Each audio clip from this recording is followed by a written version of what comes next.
Welcome to Feminist Question Time. It's brought to you by Women's Human Rights Campaign, the leading global organisation defending women's sex-based rights against the threats posed by gender identity ideology.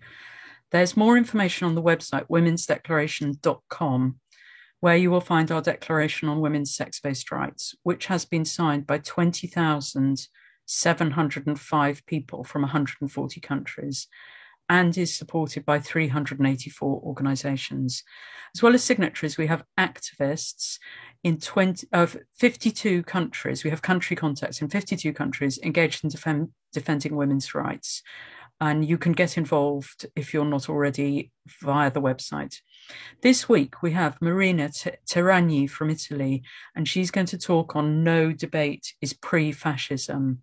We have Saba from the UK/US, who will talk to us about why gender ideology is not the new civil rights frontier. We have Millie Hill from the UK. She's going to talk to us a talk entitled The Power of Women's Bodies No Longer Allowed. And we have Leila Mushtic from Bosnia and Herzegovina. She's going to talk about women's human rights to education and the new declaration. Our first speaker is Marina Terragni from Italy. She's a journalist and writer.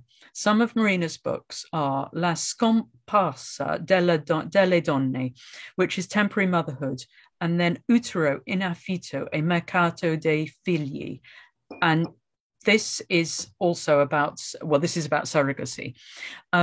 Marina founded Radfem Italia and the online magazine Feminist Post. She's country contact for Italy, WHRC, and she's going to talk about being deplatformed by Rebecca Solnit. I hopefully update us on what's happening in the legislation in Italy, which is, we've just got news this week of what's happened there.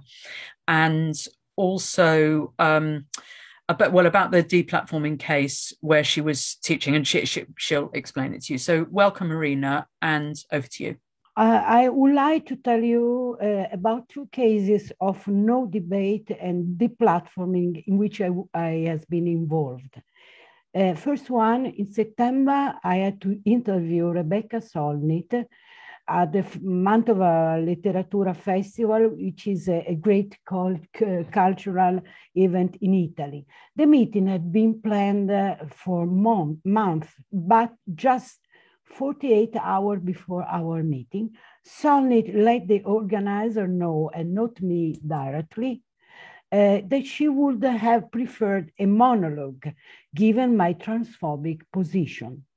I should be noted that my questions, which Solnit had asked in advance, did not have to do with gender, but were almost all oriented on America today, on Afghan crisis, and so on. I suppose that someone of the trans lobby from Italy raised the alarm to Solnit, who chose to do his boring monologue without interruption and questions. A few months earlier, I had another episode of the platforming. I had been entrusted with a teaching of philosophy at the University in Venice. 2 weeks before the start of the course, students wrote a letter in which, in the same way, they called me transphobic, say I was threatening the safe space, that we wanted a trans activist and queer course, and so on. So the head of the master asked me to give up teaching. I firmly refused to do this, and I said they had to fire me. They didn't, the course went very well, but it took a lot of firmness and a lot of courage to resist to these pressures. I want to tell you that, as you know, just last week in Italy, the ZAN bill against homotransphobia was blocked. The real content of the law, disguised as protection for homosexual and transsexual, was the introduction of gender identity into a criminal law, something similar to what is happening in other European countries. In Spain, with the lay trans, in Germany, where a similar law was temporarily stopped, and also in Japan. The difference is that in Italy, the true content of the law was masked and undeclared according to the directives of the famous Benton's paper, because the proponents know very well that if they had proposed free gender self-certification, well, public opinion would certainly have been against it. There are other dangerous contents in that law, such as training in schools, engaging to free speech. It was delegated to the judge to decide if your speech constituted a crime of homotransphobic hate. The law, in the intentions of the proponents, should have been a law against misogyny too, though feminist group or association never asked for it, as if women were a minority to be protected and not the majority of the humanity. The widening of crime of misogyny was a way to silencing criticism of feminism. In the same way, in Spain, the government promised a law abolishing prostitution. In these days, it is a trick to weaken criticism of feminism against lay trans. Fortunately, at the moment, the law in Italy has been stopped at the moment. It would be more correct to say that we have stopped the law. It will be because we radical feminists were the first to mobilize those who brought the most critical arguments. The main obstacle for us is just the no debate. We have tried an infinite number of times to communicate and confront those we proposed the law, and we all have always found a wall. They said of us that we are marginal, residual, out of the history. We ask in vain for a dialogue with the women of the left-wing parties who proposed the law. Closed doors too.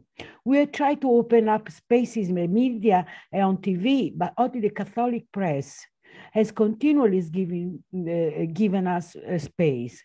For the rest, only episodes. We found space mainly on social media. We have even realized a crowdfunding opinion poll. The questions concerned the topic that they want to keep hidden: gender identity, self-ID, and the majority of Italians were against it. In short, we fought fiercely without respite. We asked to speak in this Senate, and we did it. Our enemy in Italy was just no debate. They didn't agree to argue with us because they knew we had good arguments, and they didn't. They didn't agree to argue because they knew we aren't fascist and homophobic. Fascist, by definition, is whoever gags you, who prevents free speech. No debate is pre-fascism. Only today, after the law fell, many have found the courage to speak up, admitting that they didn't have the courage to express their doubts because they were afraid of being defined homophobic and transphobic. The truth is that Zan and friends knew us very well, us feminists. Even personally, they knew our stories. They knew that we have always been alongside gay brothers and lesbian sisters, and that many of us are lesbians themselves. That we took part in their struggles, that we have always fought for respect of transsexual people too. Personally, I was almost a child. In the late 70s, early 80s, I was fighting alongside trans people for the law on registry rectification, always present at their conferences, the flash mobs. I even risked prison for them. I work in a radio station, Radio Popolare di Milano, where the first Italian gay and lesbian broadcast was born. They knew who we are. And our opposition to their law was for them very embarrassing. I close by saying this. It can be very unpleasant to argue with those who insults you, who calls you TERF and fascist, who takes you to the court. It happened to me too, because of my position on surrogacy, who threaten you, isolates you, gags you, make at risk your job. But no debate hurts us much more. We must be certain that we have at our side most of the citizens who believe what we say and trust in female wisdom. But we must find space to say what is necessary to say, to give the correct information, to clear the field from trans activists and queer propaganda that is very strong, especially among young people. And this is a huge problem. Finally, a few weeks ago, I read in The Guardian a new text by Judith Butler titled, "Why is the idea of gender provoking backlash the world over?" A long text in which Butler defines as fascism and resistance to gender identity politics, but admits the ongoing backlash all over the world. Right in the last few lines, Butler mentioned gender-critical feminism by saying, "That is why it makes no sense for gender-critical feminists to ally with reactionary powers in targeting trans, non-binary, and genderqueer people. Let's all get truly critical now, for this is no time for any of the targets of this movement to be turning against one another. The time for anti-fascist solidarity is now." It seemed like a crack in her no debate, an attempt to reopen a dialogue with gender-critical feminism that is growing all over the world. In some way, an admission of weakness is the first time I've seen this. I ask you, how should we interpret this signal from the queen of gender identity politics? Should we evaluate it and accept it, or it is just a trap? I believe this could be a topic for a forthcoming meeting. Thank you for your time and for the strength you give us. Saba is going to speak next. She's from the UK, US, currently in the US. She's a long-time political activist and radical feminist, currently living in California, mother of 2 children. She's a founding member of WOLF and Deep Green Resistance. She's deeply committed to strategic political resistance and the power of collective organizing.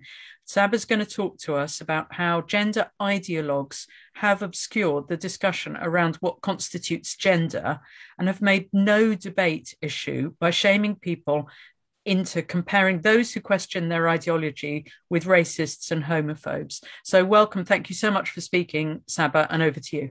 It's important for me as a woman of color to refute the idea that believing that biology is important and that a woman is an adult human female, to have those views is the same as being racist. We're often called Nazis. We're told that, you know, you're being the same as, it's the same as when white people were racist and they didn't want Black people to be in their spaces. And trans activists and their supporters have more than once characterized themselves as the new civil rights frontier. And so as someone who's experienced racism, violence, and prejudice personally and systemically, I find that comparison really distressing and offensive.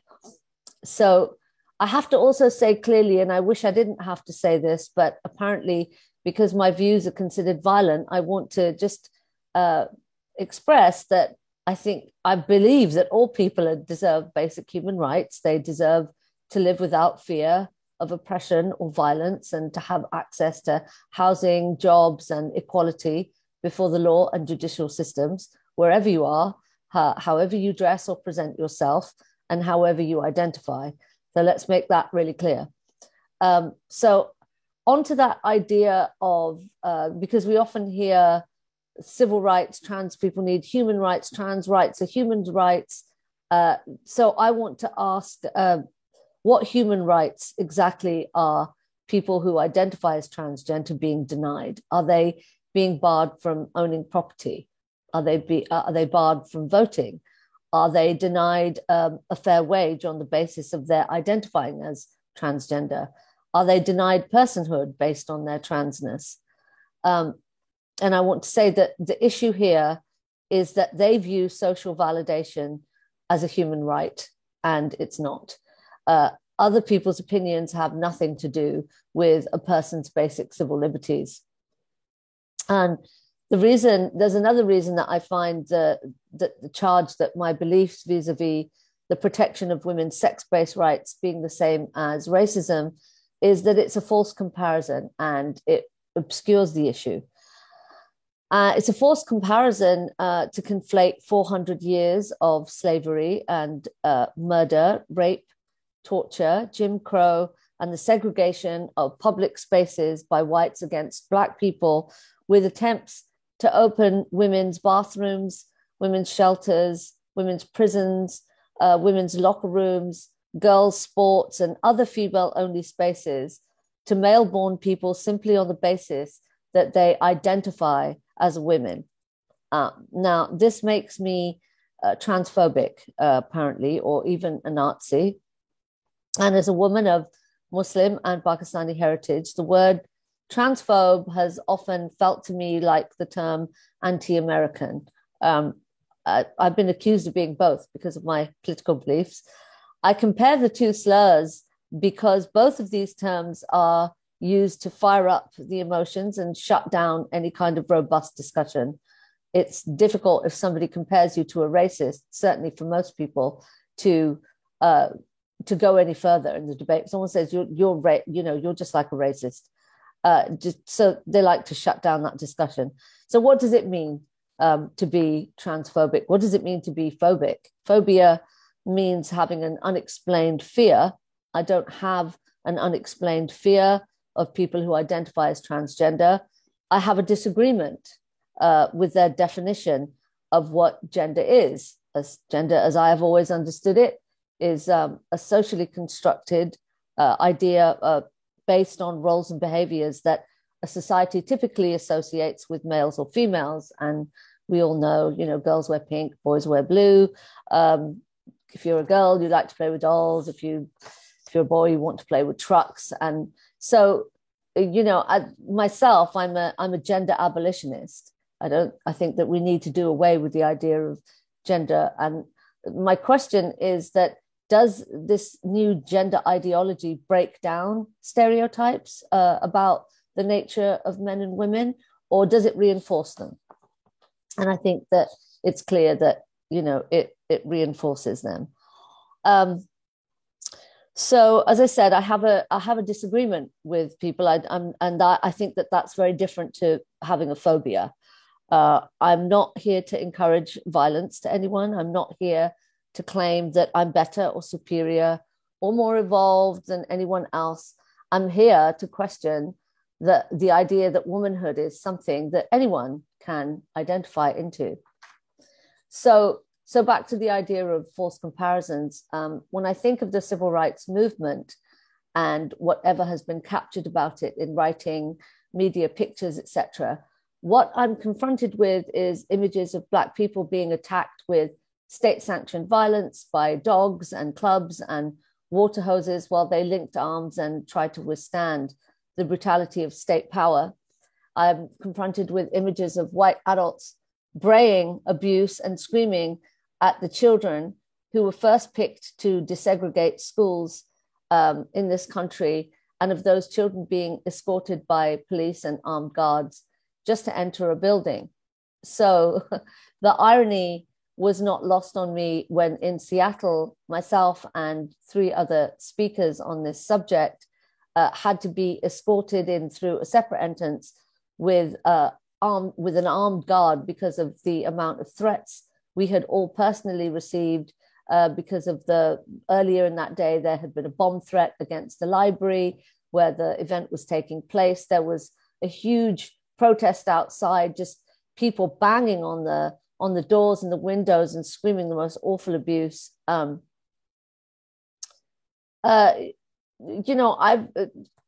said this before, I've received both rape and death threats for wanting to speak about this subject. And I know that many of us who do speak out about this subject have, experienced the same thing. And I think it's interesting that the rape threats keep coming. It's almost as though, we share some bodily characteristic that played an important part in that definition. What I don't understand is why I'm called violent when I have not threatened anyone. I have never called for anyone to be deplatformed or removed from a job simply because they disagree with me ideologically. And yet my disagreement is defined as a form of violence by gender ideologists and trans activists. My belief that sex-based rights, which women have fought so hard for, are important and not negotiable, is considered as bad as racism and an attempt to erase trans people. I'm not sure how that's even possible. My disagreement with someone does not erase them. If that were true, none of us would be here, because there's not a human being alive who does not know someone who disagrees with some part of their ideology. I don't like the term cis woman, for example, but if someone calls me that, it's not violence and it doesn't erase me. It's annoying at the most, but I would have to have a very fragile existence for that to be true. Biological sex is important. Historically, women's biology has been the basis of our oppression since civilization reared its head.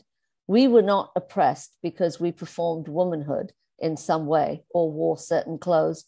We were owned by men so that our sexual and reproductive capacities could be commodified as well as our labor.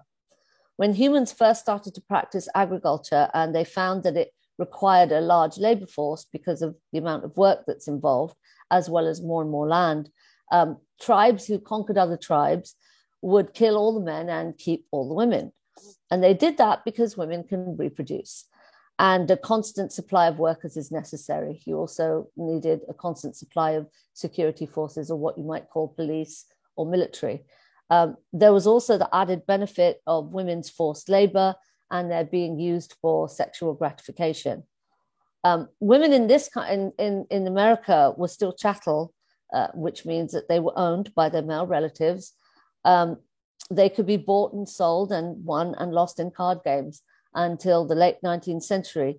And so the hard-won sex-based rights that women before us campaigned for and in some cases lost their lives for are incredibly important, because they're an acknowledgement that women as a class have suffered immensely at the hands of men as a class, just as Black people as a class have suffered immensely at the hands of white people as a class. So those Title IX rights here in this country are really important. Women and girls have a right to their private spaces. They shouldn't be afraid to express that.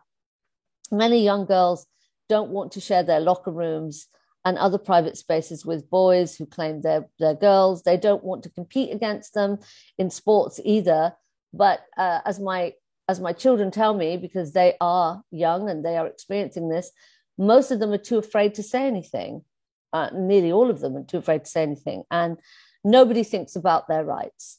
What about their rights, right? This is a core distinction between those of us who are silenced on the one hand and gender ideologists, trans activists on the other. Trans activists go beyond promoting civil rights for trans people by insisting that trans women are literally women and that as such, they're entitled to unfettered access to women's spaces, sports, affirmative action slots, and more. How this feels like the silencing of women all over again. The extremists have succeeded in injecting the trans women are women concept into all sorts of policies that were already adopted by sports associations over here, school districts, and government agencies. They're pushing for more. The Equality Act pending in the US Congress, which I believe that Biden actually ratified, gives gender identity, a person's self-declaration as to whether they're male or female, regardless of biological reality, precedence over sex as a protected category in federal civil rights laws. These are enormously important decisions being made that will affect thousands of women, and yet a robust discussion and critique of these policies is not allowed. So I think it's past time for as many of us to stand up and be counted as possible and to stop being afraid. And I want to say that one of my old professors before the Seattle talk sent me a good wish, and I always like to end my talk with it. And she said to me, "Courage calls to courage everywhere." I hope that's true. We're going to now move on to Millie Hill. She's from the UK. Millie Hill is a writer and journalist with bylines in The Telegraph, The Guardian, The Mail, and more. She's the author of 3 books: The Positive Birth Book, Give Birth Like a Feminist, and for preteen girls, My Period. She's a passionate champion of the power and wonder of female biology. Millie Hill has been involved in the world of positive birth since 2012, when she set up a grassroots organisation to improve birth, the Positive Birth Movement. At that time, it was completely acceptable to talk about women and the power of female biology. However, all that's changed. In November 2020, Millie Hill was attacked online and dropped as a supporter of the charity Birthrights for stating that obstetric violence is violence against women. So Millie's going to talk to us about this, and with the title, The Power of Women's Bodies No Longer Allowed. So thank you so much, Millie, and over to you. I write a lot about birth and female biology.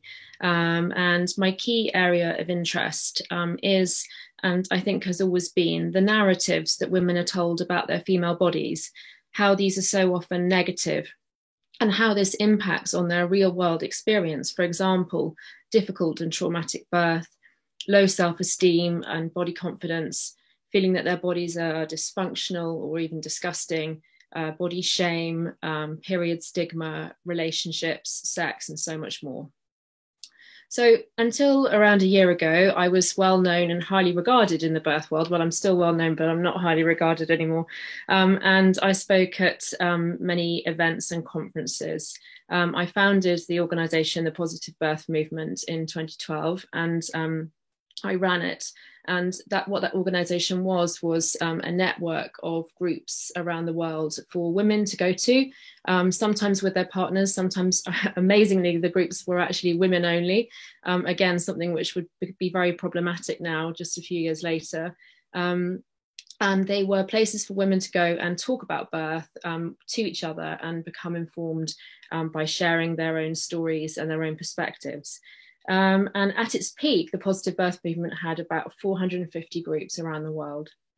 So I've been asked to say a little bit about what happened in terms of my so-called cancellation. So in November 2020, just about this time last year, I was attacked online by others from the birth world, actually, not by, anonymous, trans activist accounts, but actually from people whose names I knew really in the birth world, for saying that obstetric violence is violence against women. I'll tell a little bit more about the story in a minute. And I was also dropped by the charity Birthrights, who I wasn't employed by, but I'd worked alongside them and supported them for nearly a decade. And they made it quite clear that they would no longer associate with me because of my views.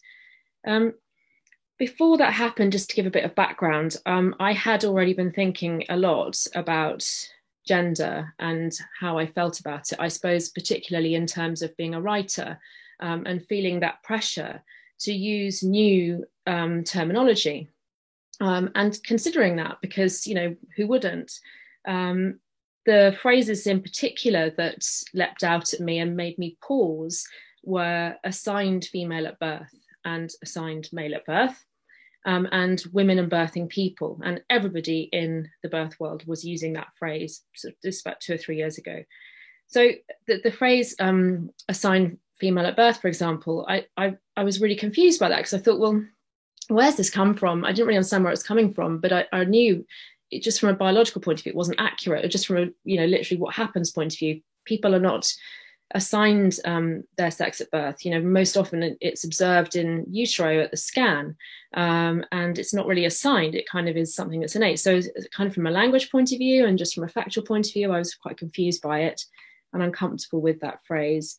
And then the phrase birthing people, I was thinking, well, that's an interesting expression. Where's it come from? You know, it's a very new term. Somebody must have been the first to use it. Somebody must have been the person who put that forward as what we all have to say now. But when I started to ask polite questions about those phrases, this was what really got me interested, because I was very quickly shut down. I was very quickly given the message that it is not okay to question that. This is, you know, there, and even to the point of being asked to leave online groups and that sort of thing. So that got me really interested, so that I started to do a lot more reading and research. And the more I read, the more I started to have concerns that stretched far beyond the birth world and terminology. I felt uncomfortable with what was happening in terms of the definition of woman being changed. For example, when you say women and birthing people, you are suggesting there are 2 types of people that give birth: women and birthing people. And this changes the definition of the word woman. It's quite clever, because everyone who uses the phrase thinks that they're being kind and inclusive, but actually they are participating in the change of a definition of a word. And if anyone tells you that this is normal because language evolves, it doesn't. Barely any words have ever changed definition, in particular not the key nouns like man, woman, dog, tree, etc. Their definitions don't change. My other concerns were that by changing my language, this was a signal that I signed up to the whole package of gender ideology, and I don't. I don't sign up to the affirmation model of care for children with gender dysphoria, for example. I don't sign up, and this is something I've learned more about since then, is, you know, to the changing of lesbian and gay to mean same gender attracted. So I became more and more resistant to these changes, because I felt that they were representative somehow of an allegiance to an ideology that I don't share. So just to tell you a little bit more about what happened, let me just open up my thing. So it was last November, and it was the International Day to End Violence Against Women. And somebody tagged me in a comment in a post on Instagram, which was a post about obstetric violence. Well, obstetric violence is a conversation that I've been very involved in, and my second book, Give Birth Like a Feminist, is largely focused on obstetric violence. And the slide said, obstetric violence is about power and patriarchy. So I was like, yeah, I can sign up to that. Then the first phrase on the slide says, birthing people are seen as the fragile sex who need to be kept under patriarchal authority by doctors. And that kind of made me laugh out loud, because I thought that's such a funny mix of, you know, old and new terminology, really, to use that phrase, the fragile sex, and apply it and say birthing people are seen as fragile sex, just seemed a bit silly to me, and a bit sort of ignorant of a lot of feminist ideas and history. So when I saw it, I commented on it, and I felt a bit compelled to speak. So I said, good to see this post. I would challenge the term birthing person in this context, though, especially on International Day to End Violence Against Women. It is women who are seen as the fragile sex, and obstetric violence is violence against women. Let's not forget who the oppressed are here and why. And the person who had tagged me said, obstetric violence is violence against anyone on the receiving end of obstetric violence: women, trans men, non-binary people, anyone. And so I said, well, personally, I think it's part of violence against women. But if you disagree, then at least don't leave them out and say women and birthing people. So I thought that was pretty moderate, really, and fairly open to, you know, other people's opinions and ways of doing things. But very quickly, sort of all hell broke loose online. And just to tell you some of the things that I was called, obviously a TERF, I'm not a feminist, it was violence, she's trash, don't buy her books, her rhetoric churns my stomach, the hashtag don't be a Millie, you know, I was this great, powerful, influential person, you know, silence and money was feeding my influence, throw my book in the bin, I'm toxic, I'm dangerous, transphobic, poison, hateful, vile. I mean, the list goes on. And then, unfortunately, as I mentioned earlier, an organisation called Birthrights kind of joined in because they put up a post that day when all of this, the fires were raging, to not naming me directly, but saying that they were proud to be an inclusive organisation and that they would use the terms women and birthing people and that they would not work with individuals and organisations who do not share these values, etc. So it didn't take very long for people to work out who and what they were referring to. And it really was, in a way, like a kind of rubber stamping of my cancellation by quite a highly regarded organisation. Birthrights have since refused to apologise to me for any of this and stand by what they did. So that's quite disappointing. Yeah, that's basically the story. So I kept very quiet. I was very damaged and upset by those events, as you can imagine, and I didn't really know what to do, and I was very silenced for quite a long time. I kept very quiet about it until in the summer this year I decided, because of other people who were speaking out, you know, Chimamanda's blog that was really amazing, and what happened with Jester Wiles, and other things that were going on, I just felt more and more, and the Maya Forstater case, all of these things made me begin to feel more brave. So I wrote about what happened to me. Some of you may have read. So since then, overall, I've had a huge amount of support, which has been absolutely amazing and wasn't necessarily what I expected. I kind of thought maybe this is it, you know, I'm just literally putting the plug on myself. But I felt like I wanted to stand up and say what I thought was right. And so I did. But the support has been enormous. I have been prevented from speaking at a conference in New Zealand. There's been a big petition against me speaking there, which I was just going to do on Zoom. But other small things have happened. Quite a lot of the midwifery groups and birth groups that I belong to won't mention my name or have me in there. I'm sort of Voldemort, really.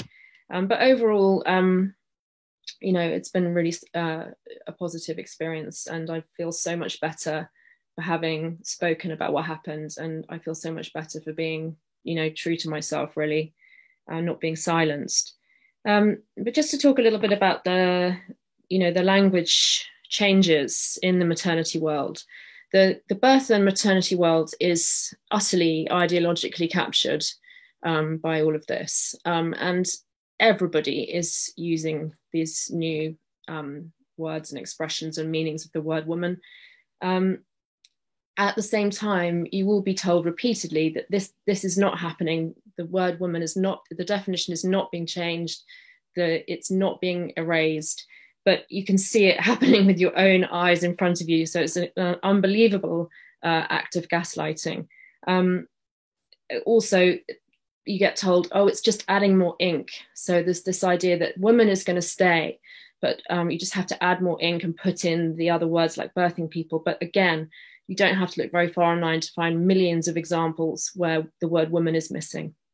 So, you know, obviously I expect some of you have been seen some of them recently, but the most obvious one to mention is the front cover of The Lancet, where the quote was about bodies with vaginas. I'm just getting up my slides. So the Lancet front page, for those who don't know, historically, the anatomy and physiology of bodies with vaginas have been neglected. They said that completely without irony. And then there was another very high profile incident of Ruth Bader Ginsburg's quote about abortion rights being changed, taking out the word woman. The decision whether or not to bear a child is central to a woman's life was changed to a brackets person's life, etc. And there are lots of other examples on a smaller level. There's everything you need to know about HPV in vulva owners. There's some NHS quotes that I've got here where they're just talking about so important. There's no mention of the word woman. So Public Health England have launched a new campaign about looking after our mental health. This is so important for birthing people to look after their mental health. We are delighted to announce that pregnant people can now have 2 birth partners. I've got lots of examples if anyone wants me to send them some. There's a few on Twitter as well. Conversely, the charity Prostate Cancer UK recently tweeted, they were picked up on, using biological language, talking about men in their tweets about prostate cancer. They said, "We are of course aware that trans women have prostates. However, we want to reach as many at-risk individuals as possible and have chosen to use the word men to achieve this. If you would like to discuss this further, please call this number." So they were very clear that the best way to talk to their target group, which is men, was to use the word men. And they seem to have been able to get away with that, whereas women's organisations seem to be finding that much more difficult. I think people are waking up. Let me get back so I can see you all. Every week there seems to be something new, certainly here in the UK, in terms of, an awakening and a pushback. Recently, the Stonewall podcast has, on the BBC, has shown how this ideological capture has filtered into all these different organisations. And that was certainly very enlightening for me to listen to and kind of think about how it had indirectly trickled down into maternity, birth, etc. And menstruation is another area where it's all gender neutral these days. I think the case with Kathleen Stock has really highlighted for everybody what's going on. I'm talking about mainstream here. And also the fantastic article on the BBC about lesbians and the cotton ceiling, which all of these things would have seemed, unbelievable like a year ago, that something like that would make the BBC. So I think overall it feels positive, and things seem to be changing in terms of people are challenging, the situation and waking up to what's happening. Originally when all this happened, I thought, why me? Why was I specifically becoming drawn into this discussion? Why was I under fire? But now it's clear to me, I stand and have always stood for the power of female biology. That's been what I've talked about and written about for about 10 years. So I'm saying essentially there is something special about being a woman or a girl. And I'm saying that some of that, not all of it, is centered in our biology. I'm saying things like periods are interesting and cool. I'm saying things like birth is a powerful rite of passage, etc. No wonder they have come for me, because this narrative runs directly counter to the narrative of gender ideology. And coincidentally, it runs counter to the narrative of patriarchy I was previously trying to challenge. It used to be the patriarchal voices that tried to silence me and shut me down, saying things like natural birth is dangerous, a healthy baby is all that matters, women shouldn't take an active role in their birth. I used to get it in the neck for encouraging women to be the key decision maker in the room. And I used to have people coming after me on Twitter 5 years ago for encouraging women to, take an active role in their birth choices, because, really every woman should just be lying back and thinking of England when they're having a baby and doing what the obstetrician says. But now it's the gender ideologues who are doing the job of silencing my voice instead. You said that the birthing and maternity world is captured. Why? Why do you think that is? In it, sort of from your understanding of it, why do you think they became captured so quickly? Well, it's a really good question, and I wish I knew the answer really. But I mean, like I said, the Stonewall podcast is quite interesting in seeing how that sort of it's come from the top down, I think, in some ways, and so that explains some of it. I think there's just so many things that have collided together that have worked well. It's the whole be kind and be inclusive message is something that totally fits in with women in particular who are working in the world of things like doulaing and midwifery, who are by their nature people who are interested in being kind and inclusive. They're not, fat cat bankers or whatever. They're people who actually really want to do something positive in the world and be good people. So I think it quickly plugs into those women's sense of social justice with lowercase. Have you talked to some of the women, or I suppose men, but that in the world, in the birthing and maternity worlds, about why they, how do they articulate it, or is it just, will they not talk to you? Some people won't talk to me. I think some people, what I was going to say as well, actually, is about the parallel that gets drawn with sort of the gay rights of the 80s and around that time is quite a powerful one for people. I think a lot of people see it like that, or they've been told that it's the same as that, and they believe it. They believe it's about accepting, and also just being flexible and changing a language, and it's not going to hurt anyone, and they haven't really thought it through. So I think some people just haven't thought it through. They aren't having these conversations that your wonderful group of people are having today. They're not hearing these ideas.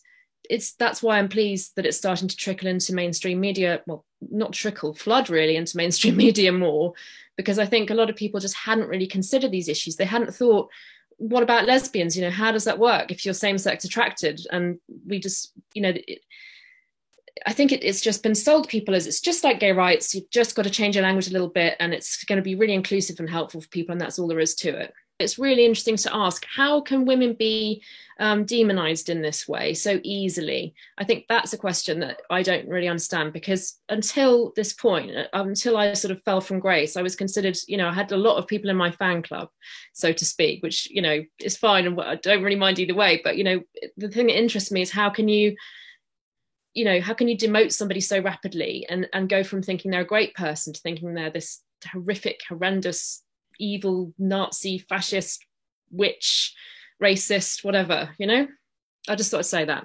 Okay, so we're going to now hear from Lejla Mustić. Lejla is from Bosnia and Herzegovina. She's going to talk about women's human rights to education and the new declaration. Lejla Mustić is Associate Professor at the Department of Sociology, Faculty of Political Sciences, Sarajevo in Bosnia and Herzegovina, and COIL Partnership Program. She's a professor with SUNY College, Old Westbury, New York, USA. She teaches sociology of gender and another sociology of gender course, and she is a youth member of the Board for Sociology at Bosnian Science Academy. So thank you so much for speaking and telling us about your thoughts. Over to you, Lejla.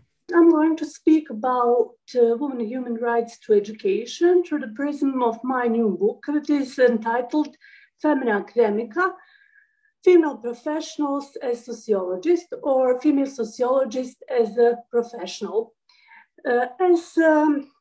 My global project idea started from the idea of demarginalization or reconstruction and demarginalization of female founders in sociology idea. Since the demarginalization of female sociologists was founded in the ideas of Mary Jo DeGan, in her idea of reconstruction of the names of female in sociology, and she found that most influent females in the world were sociologists. Inside this new declaration, that is sex woman-based rights, signed with over 20,000 signatures all over the world to the 300 of different feminist organizations, I found that it might be interesting to make comparison with my new founded book, Femina Academica, that investigates the reasons for marginalization of female sociologists in mainstream sociology through the prism of legal documents. and also to compare and to make comparisons with the parts of declaration, especially with Article 4 and Article 9, how to socialize women, especially to have their rights on education, especially in COVID time, where we have large dropouts of girls from high schools and school, and we have problems with the development of academic ideas and socialization of women to have rights to the education as global for females as well as males. Femina Academica as a concept. My book as a project was published in March 2021 in English language. Later on, it was published in German language in April, and today it is published in over 9 world languages.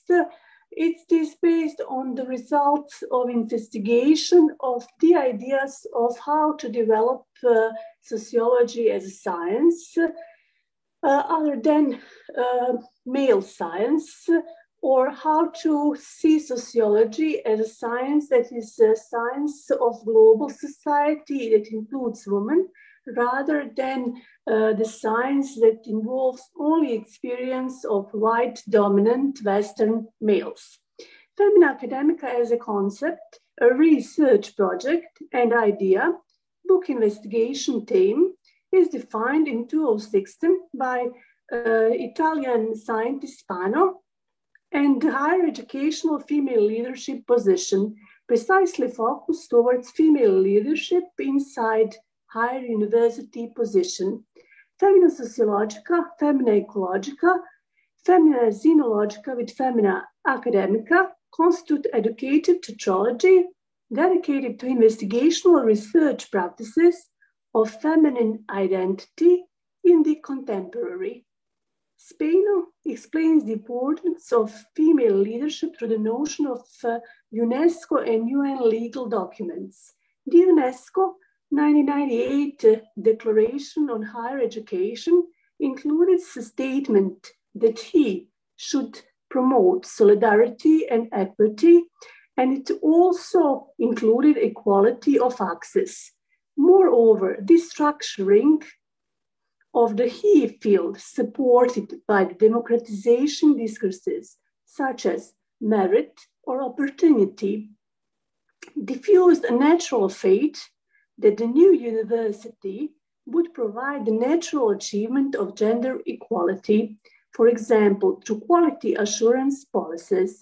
Consequently, gender equality and equity has become frequently absent as a category of analysis both in many research studies on he and in the complex attempts of appraisal of the changing processes in the universities as a place of global education. However, the assumption that women have secured a level of opportunity and advantage in the workplace collides with the pattern of male prevalences in Femina Academica, an empowering of women in higher institutional education is complex, historically remarkable, and specially developed inside the contemporary professional sociology in American sociology. Therefore, you sometimes have European schools and European educational system. We have students that finish education without knowing at least 10 female sociologists. There are over 150 historical examples of very advanced biographies of female sociologists.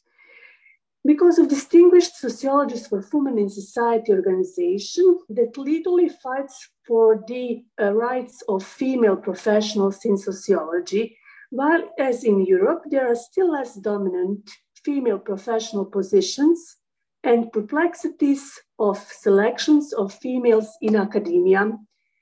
Female empowerment in academy and academical sociology, the most important notion is that there are different forms of violence over the woman, as it is stated in Article 4, that women should have every right to enjoy in every practice, in print, in arts, in education that they would like to partake in. In lines with that, There are different forms of violence over the woman, but these forms of exclusion is academic femicide in sociology. These women are rarely mentioned in the mainstream sociology. Rather, to remove the obstacles of gender-based marginalization, female sociologists decided to form the coined term sister founders in sociology as opposition to founding fathers in sociology. They didn't want to have a concept that is identified with motherhood, emphasizing the importance of sisterhood in discipline rather than motherhood in disciplines. What does actual female enlightenment mean? Even though there are many influential female sociologists, they are not well introduced in literature and academic journals because of double standards in recognition of female in sociology. Jessie Bernard strives for the female enlightenment, questioning the sociology as mainstream, and therefore focused only to male experiences. That is also the basic of this new declaration that was signed with over 20,000 signatures. In famous statement, can sociology become science of society rather than science of male society? There we have shattered and completely discriminated female experiences in academia. One must write herself in line with the post-structuralist French psychoanalytical feminist Hélène Cixous in her work Laugh of Medusa. We can state woman must write herself, must write about woman and bring women to writing, from which they have been driven away as violently as from their bodies, for the same reason, by the same law, with the same fatal goal. Woman must put herself into the text, as into the world and into history by her own movement. That's the meaning of feminist campaign, to put the experiences of women and to fight for right for women on equal education in educational system in regards to Article 4 of New Declaration. Sociology of gender represents the most contemporary, the most subversive, and one of the most youngest subdisciplines in sociology that investigates social dimensions of gender. The most important notion of gender as social construct and sex as biologically given in postmodern thought is replaced with the notion that gender and sex are entirely socially constructed, since the surgical intervention is available to both males and females, rather than the fact that we have social dysphoria with operations, we have ambiguity of trans-sex education. On the other hand, we have the feeling of anxiety of being or becoming female and male. We have traveler girls, gangs of males, girl sailors, riot girls, different forms of reaction to what does becoming a female or male means, or different form of gender dysphoria. Sociology of gender as intersection of sociology and gender therefore investigates femininity studies, masculinity studies involving the human reproduction, but also LGBTQ reproduction, but without leaving the position of LGBTQ matrix or transgender reproduction of identity.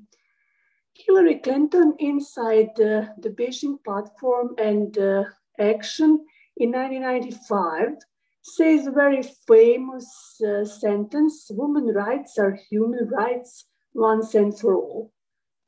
Sadly, we still don't have practicing of women's human rights, especially in science, that much developed as it should be. Article 4 of New Declaration that corresponds with this part states that reaffirming women's rights to freedom of opinion and freedom of expression in subsections A, B, and C, states should ensure that women have the right to hold opinions without interferences. This should include the right to hold and express opinions about gender identity without being subject to harassment, prosecution or punishment. Then B, states should uphold women's rights to freedom of expression, including the freedom to seek, receive, and impart information and ideas of all kinds, regardless of frontiers, either orally, in writing, or in print, in light in level medusa of Sixu, in form of art, or through any other media. This should include the freedom to communicate ideas about gender identity without being subject to harassment, prosecution, or punishment. And C, states should uphold the right of everyone to describe others on the basis of their sex rather than their gender identity. In all contexts, states should recognize the attempts by state agencies, public bodies, and private organizations to compel individuals to use terms related to gender identity rather than sex are a form of discrimination against women, and shall take measures to eliminate this form of discrimination. The famous Australian professor of masculinity studies, Robert Connell, introduced his own transgender identity after becoming Raveen Connell, a transgender female professor. Sociology of gender equally involves the investigation of forms of masculinity and femininity without setting aside the notion of gender-based discrimination against males. In emphasizing the critique of the position that all males are privileged inside the society, leaving out the position of the males aside the hegemonic masculinities, such as older males, younger males, males of other color, poor male workers, homosexual and transsexuals.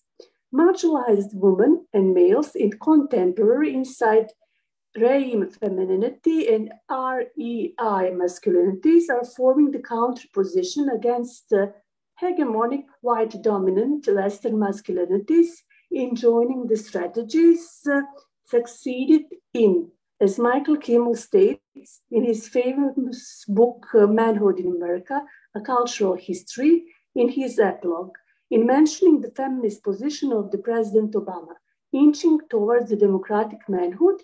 And we have that there is notions like Obama sushi, and then we have that President Obama wears campaign, this is what a feminist look like on his t-shirts. And we have also that there is a very strong role of first ladies, such as Michelle Obama in Let Girls Learn initiatives, fight for longer education and right to education of girls all over the world. That Let Girls Learn initiative is raised all over the world with campaigns of setting talks about importance of education for females. Professional female sociologists are a very significant team inside the subdiscipline of sociology. It is extraordinary, multidisciplinary and pluridisciplinary discipline. Team sister founders in sociology is concept defined by Mary Jo DeGan. There are different forms of voting rights, emancipation, Black women rights emancipation. On the other hand, we have still experiences of gender dysphoria, the gender disambiguity, and reluctances of being differently introduced to socialization in females and males, or young femininities and young masculinities. Feminist eco-criticism in Vakush's theory represents the plural perspectives that involves pleiades of different and even contradictory and opposed oppositions. Since this is not subject to generalization, feminist eco-criticism pinions feminism and eco-critics feminist literature relation to the environment. We have examples of transgender school inside Vakush's theory and the practices of transfeminist or transcultural inse-reactionistic feminism, transfeminism, it is important to say the notions about what we feel and experience about society around us. On one hand, we have females with PhD that look like Schwarzenbach Smites. There are different females look like angels that represent very educated level. On the other hand, we have perplexities of becoming gendered in high schools. Therefore, ecological question is imposed to school as a transsexual body. Transgender youth in school celebrate their special day in Australia and in Canada, involving also the formation of a student organization such as Wear It Purple and rejoicing their jubilee each year. Leila, yes. Sorry, just because of the timing, we need to sort of finish off, but yeah, if you round up, I know I have a couple of questions. Yes, as well. of course, okay. Sure. So, in order to practice a very famous book by Marjane Satrapi, Professor Papadimas, UN expert from Sunny College Old Westbury, initiated as UN expert the documentary watch of Persepolis by Marjane Satrapi for our class of Sociology of Gender. That's how we developed the international cooperation and discussion about the feminist advancement and discussion of the importance of our autobiographical novel Marjane Satrapi as a globally illustrations book on migration, gender and female adolescence to be projected and to be showed, since that's a part of the most important documentaries in curricula all over the world, in order for youth to develop special understanding of hardships of being or becoming female adolescents. Leila. Yes, thank you. Thank you. Could I just ask you? You signed the Declaration on Women's Sex-Based Rights, and yes. Our big worry, because we're not mostly academics, so we don't follow some of the discussions that you've been explaining. But what made you want to sign the Declaration on Women's Sex-Based Rights? Why were you concerned about what's happening in the academia in Sarajevo and your university, or in your society? I can have precise response. I think that Article 9 and Article 4 are very much in line with what my project on Femina Academica, female sociologist as profession, was about. And it's also part of the logic of how to develop or how to help youth to develop strategies in understanding gender dysphoria around the concept socialization, around transgender and transsexuality, especially in this line that in Article 9 states that shall not be and must not be a force, that youth should not be forced into transsexual operation, that those operations, even though we have homophobic understanding that this happens somewhere else in the world, we have it on a different level, which is very liberal, and it's very problematic in European countries. So I think that's very liberal and very thoughtful, and those parts of the convention are very much in line with my investigation, as I stated. Since it's part of my project, I analyzed the influences in comparison after the watching of Marjane Satrapi, her personal autobiography of female adolescents that travels from east to west and then back to west from east, and how discussions are perceived in America and in Bosnia and Herzegovina.